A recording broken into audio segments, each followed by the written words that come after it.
Welcome to the Mike Litton Experience Podcast.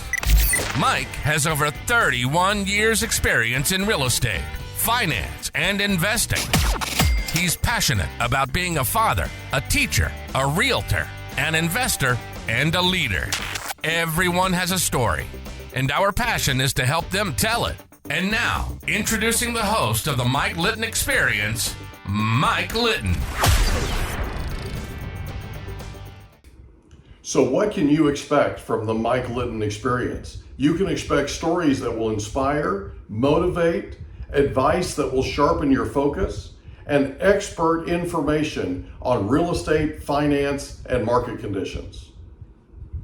Crew school and rescue swimmer school. Okay. I already a good swimmer, Yeah. and I probably had better endurance and strength than most of the people. So I went there. That was more my speed. Yeah. I can run 5 miles, do obstacle courses, and jump out of helicopters with the best of them. So that really, it was highly technical, highly tactical. I was an anti-submarine warfare specialist, a door gunner, a rescue swimmer, but rescue swimming's what I did most. Yeah. And I really enjoyed that. Yeah. And I would have probably stayed in that.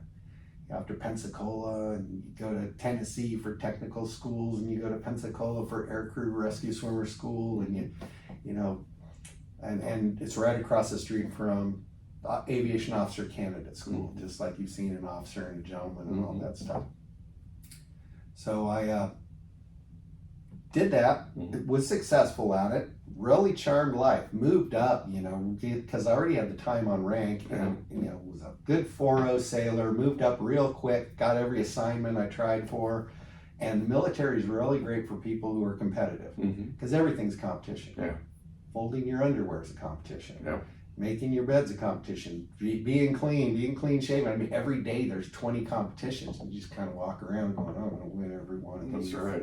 Especially you. Yeah, I mean, I think second place is the first loser. That's yeah. right, baby. So, that's right. Yeah, I really grew up. That's without a male figure telling me that, I just figured that's what I had to be. I had to be first in everything. Yeah. Because I didn't want to be second. I can't stand silver. Gold. Those gold medals, they're appealing as heck. So in the military, it was always competition. It was always fun, always room for advancement. I mean, the harder you worked, the further you went, and you could really do anything you wanted. That's cool. So I came up to the end of my first enlistment, and the military extended me at the convenience of the military. Being highly trained at that point, being a senior rescue swimmer and trainer, and a weapons technician, they said, "We got to go to this war thing, and we can't let you go right now because we don't have time to train other people." Right. So I'd gone to Libya, I'd gone to Beirut, and now we're going to go to the desert, and they said, "We got to keep you." Okay. So they extended me. Well, you're Reagan era. I'm thinking I'm gonna stay in. I moved up so fast. Sure. I mean, first class petty officer. Woo! I moved up really fast, and I'm gonna stay in. Well, there's a thing that happened back then called Reaganomics. Congress froze. They didn't approve any budget. And the Navy said, "We want to keep you." And I said, "Great. Where's my selective reenlistment bonus?" For highly trained technical and tactical individuals, they were getting significant reenlistment bonuses. And they said, "What happened?" I have people that I way outrank that just got one like a couple months ago. Right. And they just said, "Well, Congress is frozen. We don't have any money. We can't offer you the reenlistment bonus." I said, "Well, I'll just extend until that all gets solved." And they go, "You can't. Oh. Because we already extended you at the convenience of the military, and you only extend once." Oh, no. And I went, "So I can sign up now and get nothing. Right. Even though I'm going to look at some third-class petty officer who got $20,000, $30,000. Right. And I said, "No." Yeah. Thanks anyway. I had a scholarship to Chapman University in Orange, California. Yeah. And I took advantage of that. And I said, if I come back, I'll come back in as a commissioned officer. Sure. I liked it. It was fun. Kept me out of trouble. Yeah. And I think that kind of discipline changed my whole life. Yeah. The military, it wasn't my father, little bit of my stepfather. Mm-hmm. He's hardcore educator, Sounds like it. professor. Yeah, he has more degrees than I even want to count. He found a way to stay in school for 38, 40 years. Wow. I mean, he is a smart guy, ran universities, ran Marymount, ran Dominican, ran Chapman. I mean, he's a smart cookie. Yeah. So the military really kind of shaped me. Yeah. Assignment focused, get the job done kind of person. When I got out of the military and I went to school, you know, I worked whatever jobs I had to get through school, and you know, met my wife, Mm-hmm. and she was a fine art designer. Thank God you did. Yeah, this is the real detour. I mean, I was working retail and going to school. I was working with developmentally disabled adults and going to school, working in restaurants and going to school. And I met my wife, and she was a painter, a fine art designer, like paints the big paintings inside Princess Cruise liners and Nordstrom's. And I mean, just, she was world famous. Wow. And she needed my help on a project from down the hall. One of her giant 10-foot canvases was falling off the wall. It was the end of the world. So I went in and saved the day and nailed it back up to cinder block. Don't put nails in cinder block. Yeah. By the way. Yeah, and I saved the day with her. We met over the course of the next year or so. Hanging out with her, I just started painting. And she goes, "You got a knack for this. And I should send this into my art rep." And before I knew it, I was getting orders for all my paintings. Wow. That's cool. It snowballed. You know, the specialty, and no formal training, but I'd always been an artist. My mom was an artist. My dad was an artist. Always been an artist. And before you knew it, I was in Neiman Marcus catalog. Wow. Some paintings in Neiman Marcus catalog. Don't ever do that. Yeah. If you're a painter. Really? The only thing it guarantees you is you have to paint the same thing 80 times. Yeah. It's like, hey, we love Pretty good at this repetition we love thing. this peony and this amaryllis painting. We need 80 of them. Right. And it's not set up. And after you turn ghost white and fall out of your chair, right? You're Yeah, like, that's it. okay. Oh no, that was I had to buy racks. I had a 3-car garage. I had to buy racks in my garage, and every rack was stuffed with paintings that were drying at different stages. Yeah. So I could recreate a set of 4 paintings that were 20 by 20 paintings, Yeah. 4 of them 80 times. Wow. Before we told the art rep, don't sell any more of Yeah, these. we're done. I don't Pull the want plug. it. He's like, but it's in the Neiman Marcus catalog. And I go, I know, it's cool. There's a submarine in there too, but they're not going to make 80 of them. Right. Yeah. That's awesome. So I said, let's make it limited edition. We painted the paintings for the Mirage Hotel, the Bellagio, Wow. the Turnberry. We painted paintings for a lot of movie stars and a lot of respected people. My wife did all the portraits for the University of California regents and the chancellors. In the university club, all the chancellors' paintings. But my specialty is French Impressionism and Realism. Okay. I get detailed. I'll get focused, but both my wife and I don't like to do anything twice. Yeah. The repetition, somebody likes it. Our art rep in Florida, in Chicago, in Santa Monica, they go, "Hey, I need 10 of these." Then they put my wife's paintings on a full pager in Architectural Digest, and they said, "Hey, we need 100 of these." Oh, well. So I broke my leg surfing. Told you I liked surfing. Yeah. In 2001. No, in 2000. And I had some time. Yeah. And I thought I'd become a realtor. Really? Because I was going to sit on a couch for 6 months. Because I broke my leg in 6 places in a spiral fracture. And Oh my God. when I went into San Clemente Hospital, I go, "So I guess you got to cast it." And I've broken my leg before and my arm before, and the doctor goes, "Oh, you're funny." He goes, I'm going to Hawaii on this one for sure. Oh He my goes, gosh. "This is going to be a surgery and pins and bars and no cast." And he's putting a plastic bag on a Makita drill. I kid you not.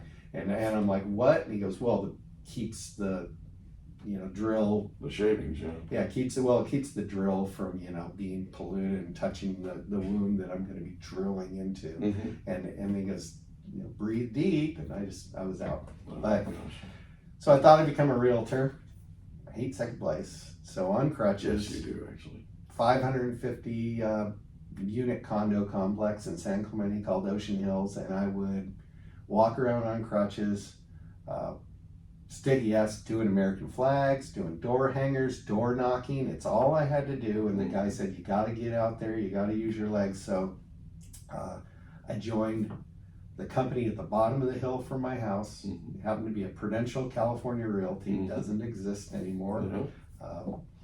And joined that office, and just walking around on crutches and knocking on doors and getting back to people and helping them the best I could.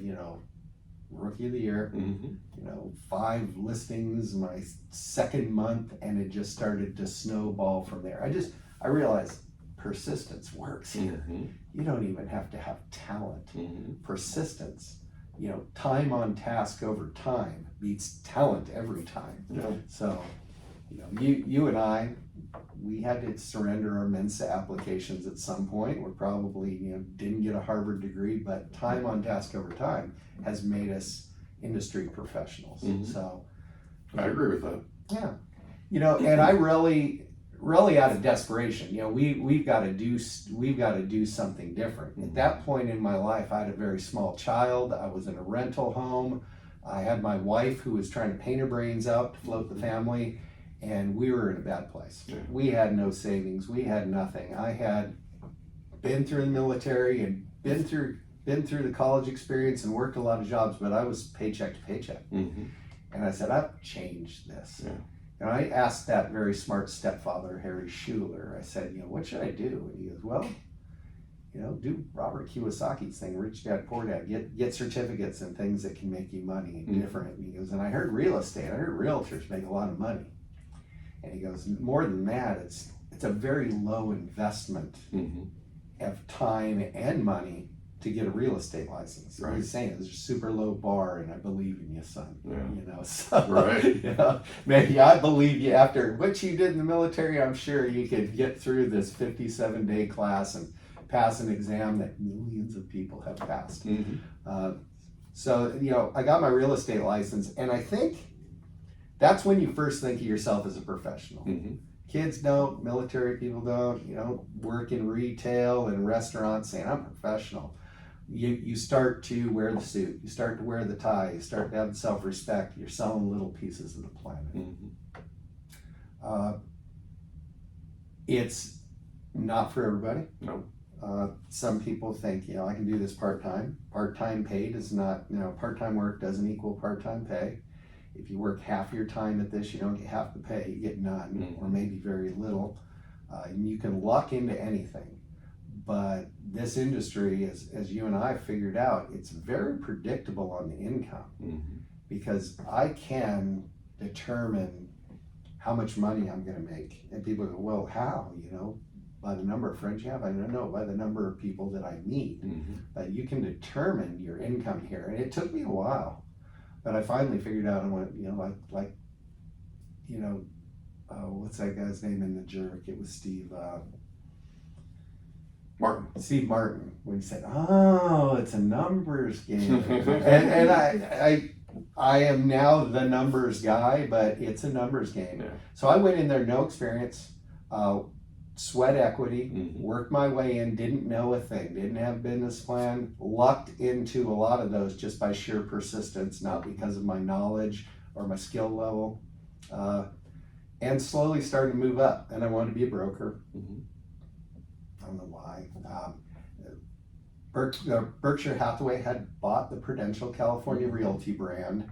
I wasn't happy with the transition, whether it was good or bad. I was not happy with the transition of what was happening with my office managers and our office. They're going to move the office, which was down the hill from my house. So I just went out on my own and partnered up with a mortgage buddy of mine. We started Blue Tide Realty. And 4 months later, the FHA and the VA said, you can't do loans and real estate. That's right. So we split. And I remember when that happened, actually. Blue Tide Realty survived for about 15 years. I did Blue Tide Realty and made a ton of money. But that was real estate in 2006 or 2005 and 4. That was realtor, maybe an assistant, work real hard. Things have transitioned a lot. So working my behind off and relying on subcontractors and assistants and transaction coordinators and my escrow officers, my, lifeline, working really hard, I sold hundreds of houses a year. But now they have big teams. They didn't have big teams. Big teams were discouraged. People didn't understand them. Realtors were 1099. We couldn't say, I'm going to go hire people. That ruins everything. You have to be W-2. Either way, getting back to being in Southern California, when I got my broker's license, I started to get a lot of REO and short sale properties because of the timing in 2006. And I started racking them up pretty quick. Yeah. A little story about realtors say real estate market's great and I can do everything. That's our standard answer. I received a call one day from a guy named Alex, and Alex said, do you know anything about septic tanks? I mean, normal people would say this is click. I'm a realtor. I'm going to be helpful.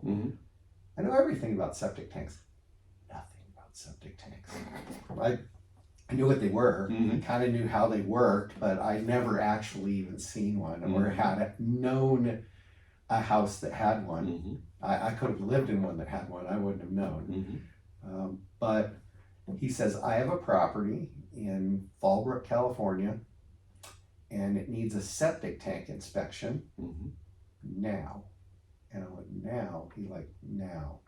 Well, Alex had identified he was an asset manager, and I said, okay, can I get your contact information? It's still telephones, still Blackberries, no iPhones. iPhones didn't come out till 2000, later. I went out to Fallbrook. I got Busy Bee septic service. I don't even know if they're still around. Okay. They're still around. I just was behind one of their trucks the other day. Yep. And I had the poor guy on a Friday night at 8:00 at night flushing transmitters down master bathroom toilets so he could find the tank in the middle of an orange grove. The whole time I'm going, what am I doing here? What am I doing here? I don't have a contract on this house. There is another agent's sign in front of this house. Found the lids. This guy was going to charge me $100 an hour to dig. I started digging. He said, not only that, he's $100 an hour. He goes, and I'm not digging. I'm going to have to get somebody, so that's going to have to happen on Monday. I'm like, so I'm digging for septic tanks. I get the tanks. He does the flow test. At midnight, he gives me the septic certification. I paid him double. I paid him $1,600 to do that on a Friday night. That's what it took. That's what you have to do. Not even knowing. I mean, when I went home, in the middle of the night, I'm faxing the septic certification to this Alex guy.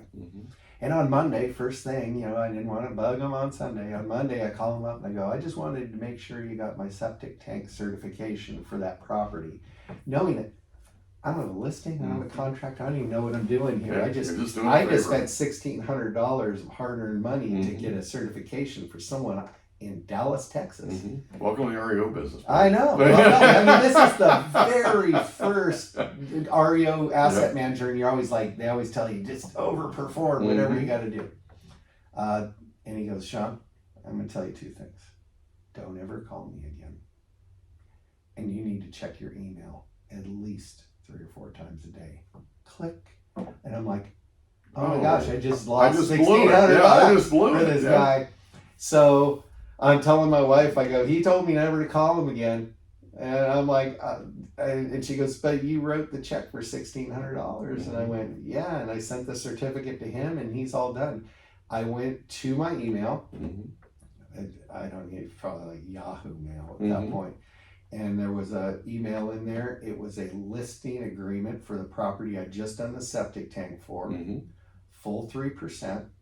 Booting the other agent out of the deal because the other agent didn't know there was a septic tank and didn't get the septic certification, and it held up closing and it cost him money and time, so he was gone. As a matter of fact, he lost all of his REO accounts because of that, because I knew everything about septic tanks. So I got his full 3%, and I had 21 other listings in that same email chain. And I went, oh my gosh, how am I going to do 20? So when your eyeballs pop out of your head, you're exactly. like, what am I? It says, I don't have a staff. I don't have a team. anybody. Okay, right. And I needed to do 21 property inspections, damage reports, occupancy inspections. I had 21 in there. And you had like 6 hours. 4. Well, no, I had like 4 hours to accept. Yeah. But it was towards the end of the day, so Sure. I figured I could do this all night. Yeah. And then I woke up the next morning, there were 17 more listings. Yep. And I went, I didn't find out till later. What they do is they flood you to see what your capacity is. Yeah, it's a test. And once they hit it, by the way, my number was 21 because I missed some deadlines on the 17 that came later. Yeah. You never change. You'll never get more than 21, and they'll hold you at 21 until you fail, and then they'll get somebody else. Right. So my number was 21. I always said, it's really weird. I always have like 21 listings, and they were all in San Diego County. I lived in Orange County when this whole septic tank thing happened. So about a year later, my wife goes, where are you going? I said, well, I got to go check on my listings. And she goes, how many listings do you have in San Diego County? And I went, I think it's 28 or 29 listings. She goes, how many do you have in Orange County? I go, 3. And she goes, buy one of the listings in San Diego County. And I go, I can't. I'm an REO agent. She goes, buy something in San Diego County. So I picked an area in the middle of, I was kind of working that Temecula, Fallbrook, Escondido, all the way down through Carlsbad area. So I picked it Oceanside. I knew nothing about it. I don't know that I'd ever even stopped there. I'd been on the train to go see. But it's in the middle. Yeah, it's within the middle of Orange County and everything around it. Right. I drew you just kind of go, okay, right. It was a mistake. You know how REOs work. They give you a 30-mile radius. So if you're smart, you put that sucker right in the middle of Del Mar because that covers the whole county. Absolutely. Or even better, Rancho Bernardo or something, because you get a 30-mile circle. It's TMZ, the 30-mile zone, and they pay attention to that. Yeah, they do. I rarely got anything outside of 30 miles. You know, being in Oceanside, they go, yeah, we have something in Mission Bay, which is just a one-off. I'm like, dang it, I should have told them that my parent address was like Encinitas or Del Mar. I would have got more of the county. Not that I could handle it. Sold well over 1,000 homes for just that bank. Plus I had done Bank of America, Wells Fargo, JP Morgan, Chase, did a lot of IndyMacs, Fannie and Freddie's. I mean, and then you come out of the end of that and you know everybody. Everybody's called you 1,000 times to get one of your properties, including you. And you know every realtor in every company because they're all begging for those very few, great deal REOs. When they said that there's 5 people that control the whole REO market and everybody's going, you're ridiculous. It's spread out evenly. No, it's not. Really. Yeah. 5 people. Yeah, really. Yeah. I mean, Brent Connolly, Jesse Zagorski. I mean, I could name the 5 people that. Katie Taylor. Everybody in this county knows who controlled the REO Jeff market. from Excel. Yep. Yeah. No, Jeff Wagner from Jeff Excel. Wagner, No, and we would constantly meet. How can we keep the lid on the truth here? Because it really is 5 people who get all of them. Until one fails. And they do all the time. They forget to pay HOA dues for their banks and stuff. And don't realize there's a septic tank. One day I got like 25 listings that I knew were another bank-owned agent's listings. And I called up, not Alex, I would never call Alex again. I called up the analyst and I said, what's the deal? And they said, they didn't pay their HOA, so you're getting all of their inventory. Which is, I'm sure it's a morning wake-up call for the person who just lost 20 listings and future. So it's a big bite. After that, you burn out. Like I burned out on painting. After 10 years of painting repetitively for Nordstrom's and Neiman Marcus and all these places and all these galleries, I burned out. I mean, thank goodness I broke my leg and couldn't stand up and do paintings. And I apologize to my wife because she picked up the slack there during that time. She supported us, but I was done. I mean, we were buying houses based on the size of their garage or their workspace.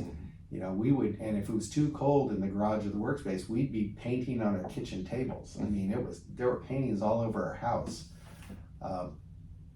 Same thing with real estate. You sell a few thousand houses and you're like, I could never do this again and be okay with it. I mean, I was looking at any opportunity to move on. And for me, it's a fresh start. I mean, you can get a business degree. It doesn't mean you're a pro in any one business. Right. And for those of you that say, I don't have a college degree, my stepfather, who has way too many college degrees, PhDs, MBAs, masters, undergraduate degrees from more universities than I want to count. I go, why would you get a college degree if you don't know what you're going to do? Right. And he goes, employers want to see a 4-year exercise in persistence. Yep. They just want to see that you're going to do something. They want to see that you finish something. Yeah. Yeah. You haven't had a job. You don't have any job experience. They want to. This is job experience. Yep.